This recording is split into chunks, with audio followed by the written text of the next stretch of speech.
മോഴയാണെന്ന് പറഞ്ഞ് തള്ളിപ്പറഞ്ഞവർക്ക് മുൻപിൽ കൊമ്പനാണെന്ന് കാട്ടിക്കൊടുത്തവൻ. അവസരങ്ങൾ പലതും നഷ്ടപ്പെട്ടപ്പോഴും കാലം അവനായി ഒരുക്കിവെച്ചത് മറ്റൊന്നായിരുന്നു. ഇവൻ തൃക്കുന്നപ്പുഴ ദേവസാരോമൽ. വളരെ ചെറുപ്രായത്തിൽ ബീഹാറിൽ നിന്നും കേരളത്തിലേക്ക് എത്തിയ ഇവനെ നന്ദിലത്ത് ഗ്രൂപ്പുകാരാണ് ഏറ്റെടുത്ത് വളർത്തിയത്. അവിടെ നന്ദിലത്ത് ആരോമലായി കുട്ടിക്കുറുമ്പകൾ കാട്ടി നടന്നവനെ കുറച്ചു വർഷങ്ങൾക്ക് ശേഷം ആലപ്പുഴയിലെ തൃക്കുന്നപ്പുഴ ദേവസ് ഗ്രൂപ്പിലേക്ക് കൈമാറ്റം ചെയ്തു. എന്നാൽ ഒരു സമയത്ത് ആനക്കേരളം ഭരിക്കുന്ന യുവരാജാവിനെ കാത്തിരുന്നവരെ നിരാശപ്പെടുത്തിക്കൊണ്ട് അവൻ മോഴയാണെന്നുള്ള സത്യം തിരിച്ചറിഞ്ഞ നിമിഷം പല അവസരങ്ങളും നഷ്ടപ്പെട്ടു.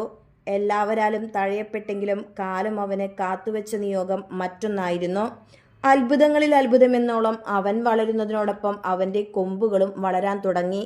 മോഴയാണെന്ന് പറഞ്ഞവർക്ക് മുൻപിൽ അവൻ കൊമ്പനാണെന്ന് കാണിക്കാൻ കാലം കാത്തുവെച്ച മറുപടി.